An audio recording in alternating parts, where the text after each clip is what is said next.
So I was thinking about when I'm facilitating something and where I'm at throughout the arc of that facilitation, not just in terms of how I'm thinking and feeling, but also how I kind of am in my body, and sort of in terms of all of those things, which I guess we could talk about as energy levels. Are you this or are you that? Um, as a facilitator, what do you do with your energy levels to ensure that you're doing the right thing for the group? I think I've said this before. I often feel like I'm kind of I'm a natural facilitator, so often I don't think too much about that. But recently I was at a session where I felt so low on energy and I was starting to react bad at what was going on in the group.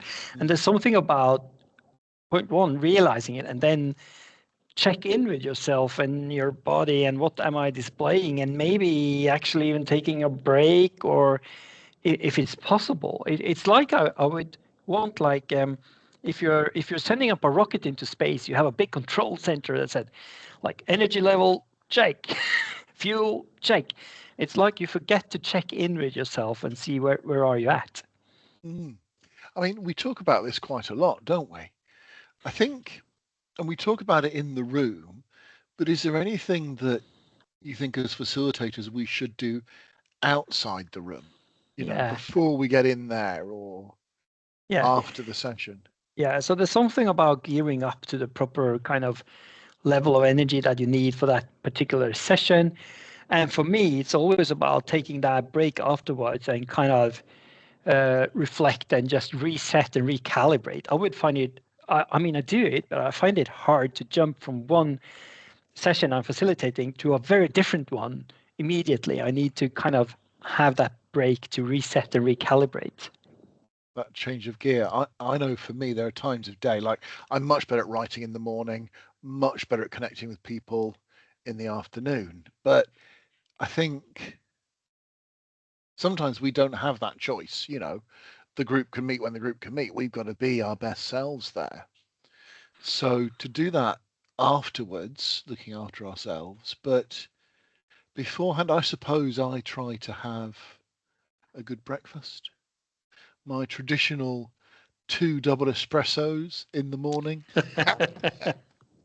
Maybe that's not too functional. What are your thoughts?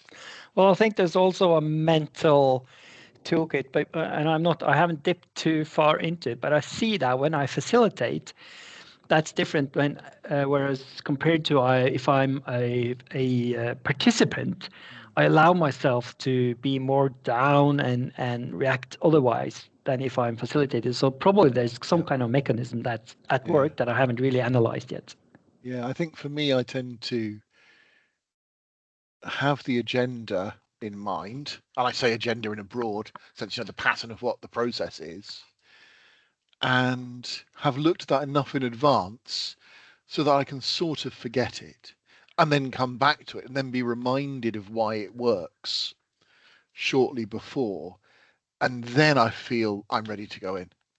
Um, and that's for me about having enough time and enough space to do that beforehand so that I'm not just running in going, ah! But I've really got that process in mind. I can picture the way it's going to come. Yeah. Thank you.